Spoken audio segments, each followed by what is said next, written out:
Share हो गया है। ओके।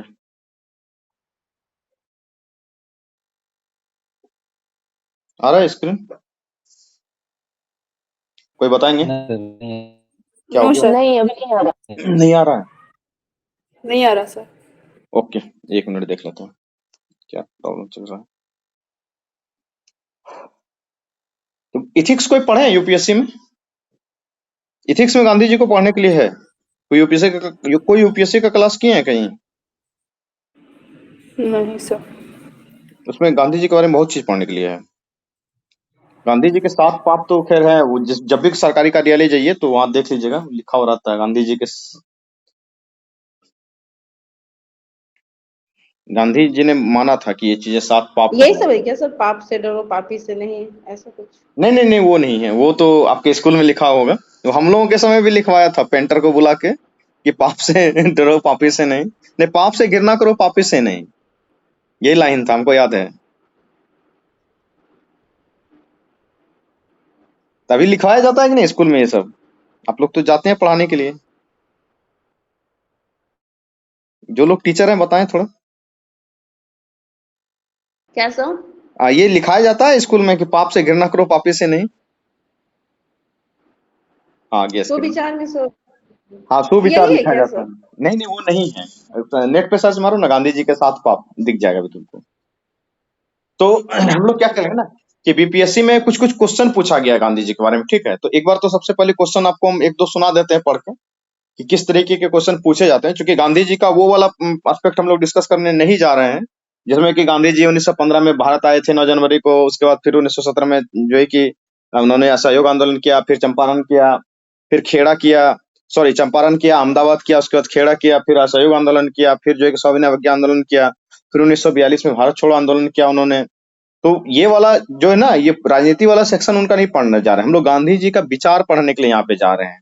ठीक है, उसी में उनके आंदोलन को उनके विचार से जोड़ के देखेंगे और ये भी देखेंगे कि गांधी जी कैसे जो है कि क्या कहते हैं, इस 3 दशकों तक वो अपने क्या राष्ट्र के नेता के रूप में बने हुए थे और उनके जोड़ का कोई नेता नहीं था। तो उनके जो है वैचारिक चीजों को हम लोग पढ़ने के लिए जा रहे हैं, ठीक है? तो किन्हीं को बीच में ये लगे कि हम सर ये नहीं बताए कि 1930 में गांधी जी ने क्या किया था और 1920 में गांधी जी ने क्या किया था, वो उसको भी टच करेंगे, लेकिन उनके उस पॉलिटिकल पहलू पे सिर्फ नहीं जाएंगे, उनके सामाजिक, आर्थिक, धार्मिक, शैक्षिक, इन सारे एंगल को भी देखेंगे, ठीक है? तो स्टार्ट करते हैं। ठीक है, आपको लिखने के लिए दे देंगे ताकि ये टॉपिक खत्म हो जाएगा। 1 से 2 दिन लगेगा इस टॉपिक में। उसके बाद फिर हम लोग गांधी जी के बाद पढ़ लेंगे इनको, जवाहरलाल नेहरू जी को, पंडित नेहरू जी को पढ़ेंगे। उसके बाद फिर रविन्द्रनाथ टैगोर जी को पढ़ेंगे। रविन्द्रनाथ टैगोर जी का भी विचार इसी तरीके से था, ठीक है? रविन्द्रनाथ टैगोर जी पॉलिटिकल तो ज्यादा एक्टिव नहीं थे, लेकिन सोशल और साहित्यिक रूप से इन चीजों से जो है कि काफी एक्टिव थे। वो पूरे वर्ल्ड को जो है कि एक फैमिली की तरह मानते थे, ठीक है? तो अलग अलग लोगों का विचार है। ऐसा ऐसा क्वेश्चन यूपीएससी में भी कई बार पूछा जाता है। तो कुछ क्वेश्चन जो पूछा गया है, चाहे तो आप नोट कर सकते हैं 1 2 क्वेश्चन। एक क्वेश्चन तो आप लिख ही लीजिए, ठीक है? इसका कल आंसर करके लेके आइएगा, हम भी समझा देते हैं। तो आप लिखिए, कॉपी कलम निकालें और प्लीज लिखें। एक प्रतिष्ठित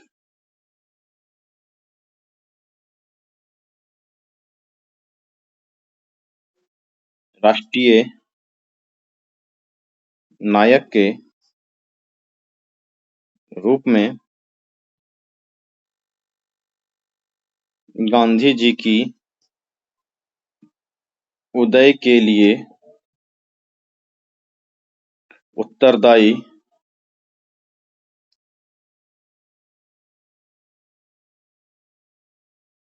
कारकों का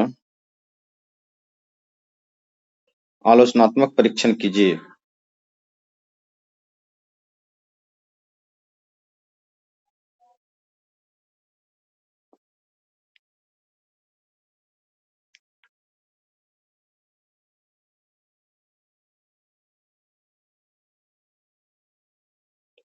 प्रश्न क्या है, लिख रहे हैं आप लोग? Yes sir. लिख लीजिए, सारे लोग लिख लें। वो आपको लिखा हुआ रहेगा ना, तो सामने जब हम डिस्कस करेंगे तो दिमाग में क्वेश्चन चलेगा, हाँ क्वेश्चन को हम लोग लिखते कैसे हैं, इसलिए वो लिख ही लीजिए, ज्यादा अच्छा रहेगा। ऐसा नहीं कि क्लास सुन रहे हैं यूट्यूब की तरह। यूट्यूब का चीज वो क्या कहते हैं, फिल्म की तरह हो जाता है। जब क्लास करें तो क्लास की तरह बैठे। सारे लोग कॉपी कलम लेके बैठे हैं? Yes sir. ठीक, ओके, चलिए देखिए क्या करना है हमको इस क्वेश्चन में। सबसे पहले जब क्वेश्चन को हम लिखने का प्रयास करते हैं, पहला पॉइंट क्या होता है हम लोगों का? पहला पॉइंट होता है कि क्वेश्चन के कीवर्ड्स को निकाल लेना। क्वेश्चन के कीवर्ड्स में क्या है?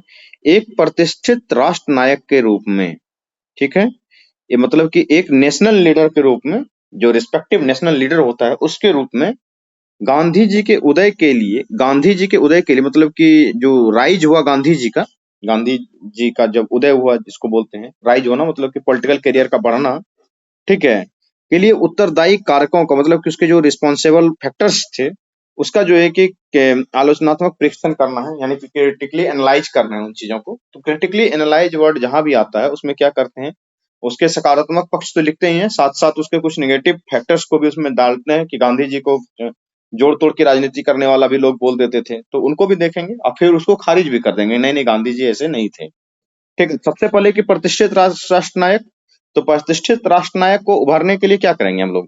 गांधी जी का 1915 में भारत का आगमन, उसके बाद फिर 1917 का चंपारण सत्याग्रह, फिर 1918 में जो है कि खेड़ा अहमदाबाद, फिर 1918 में खेड़ा। तो इसको याद करना ना कि कैसे कैसे कैसे होता है, तो बता देते हैं। क्या क्या बोले? आवाज कट कर। आवाज कट रही है मेरी? ठीक है, हेलो। Yes sir. तो इसको याद करने का ट्रिक बता देते हैं, लिख लीजिए CH, उसके बाद लिखिएगा ऐसे AM, फिर PAK, चंपक हम लोग बचपन में पढ़ते थे ना, तो CS से क्या हो गया? चंपारण हो गया। AM से क्या हो गया? अहमदाबाद हो गया। और P से PAK, P को छोटा कर लीजिए, PAK, K को बड़ा कर लीजिएगा, बड़ा वाला K हो गया, तो K से क्या हो जाएगा? खेड़ा हो जाएगा। तो ये आपको लाइन से याद रहेगा, नहीं तो चंपारण तो याद रहता है, अहमदाबाद की खेड़ा, खेड़ा का अहमदाबाद करते रह जाते हैं। तो K से खेड़ा। तो चंपारण में किसान आंदोलन, अहमदाबाद में जो है कि मजदूर का भूख क्या कहता था वो मिल के खिलाफ, और फिर खेड़ा में किसान का हुआ था आंदोलन, ये आपको पता है। ठीक है, तो ये इसको लिख लीजिए, ये ट्रिक है CH। इसी तरीके से लिखिएगा, C बड़ी, फिर H छोटी, फिर A बड़ी, फिर M छोटी, फिर PA, उसके बाद K बड़ी, चंपक। तो हो गया चंपारण, अहमदाबाद और खेड़ा। ठीक है, उसके बाद फिर पूछा है गांधी जी के बिहार के जन आंदोलन में गांधी जी की भूमिका का विश्लेषण कीजिए। उसके बाद एक काफी टफ सवाल है, गांधी जी की रहस्यमयता में मौलिक विचारों के दाव पेच के प्रति सहज और आलोचनात्मक अनोखी पैठ बैठाने के लिए अनोखा मेल शामिल है, इसकी व्याख्या कीजिए। जाति धर्म पर गांधी जी के विचार पे संक्षिप्त नोट्स लिखिए। उसके बाद एक क्वेश्चन पूछा गया है आपका कि सत्याग्रह पर गांधी जी के विचार लिखिए। तो मेनली क्वेश्चन क्या है, एक राष्ट्रीय नायक के रूप में गांधी जी कैसे उभरे, वो क्वेश्चन है। दूसरा क्वेश्चन है कि सत्याग्रह पर गांधी जी के विचार पर नोट्स लिखिए। जाति धर्म के ऊपर गांधी जी के विचार के नोट लिखिए। उसके बाद फिर जो है कि उनके क्या रहस्यमय मौलिकता थी, मौलिक विचार थे, उनके विचारों पर नोट लिखिए। गांधी जी के आर्थिक विचारों को लिखिए। इसी तरीके से क्वेश्चन आते हैं, यानी कि गांधी जी के एक एक विचार को हम लोग धीरे धीरे पढ़ लेंगे तो गांधी जी का पूरा टॉपिक ही खत्म हो जाएगा। ठीक है, तो हम लोग अभी जो चर्चा करने के लिए जा रहे हैं, वो चर्चा करने के लिए जा रहे हैं कि एक प्रतिष्ठित राष्ट्रीय नायक के रूप में गांधी जी के जो राइज हुए थे उसके उत्तरदायी कारकों का चर्चा कीजिए। तो बढ़ते हैं आगे और इस प्रश्न को हम लोग डील करेंगे। 3 चीज का ध्यान रखना है क्वेश्चन को लिखने समय। सबसे पहले कि प्रतिष्ठित राष्ट्र नायक के रूप में, यानी कि नेशनल हीरो के रूप में कैसे उदय हुआ, उसके उत्तरदायी कारकों का चर्चा करना है हमको। ठीक है, चलते हैं आगे, बढ़ते हैं। तो हुआ क्या था कि 1915 में गांधी जी दक्षिण अफ्रीका से लौटे थे और जो है कि 1917 में उन्होंने अपने आंदोलन की शुरुआत चंपारण से की थी। और 1920 तक आते आते गांधी जी ने जो है कि 3 लोकल आंदोलन किए थे, जो जिसका मैंने जिक्र किया कि चंपारण का आंदोलन लोकल आंदोलन था, अहमदाबाद का आंदोलन लोकल आंदोलन था, फिर खेड़ा का आंदोलन जो है कि लोकल आंदोलन था। लेकिन 1915 में आए, 17 और 18 में आंदोलन किया, और 1920 आते आते गांधी जी की जो है कि जो नेता थे, जो उनका लीडरशिप का करियर था, वो एक राष्ट्रीय नेता के रूप में, यानी कि नेशनल लीडर के रूप में आ गया था।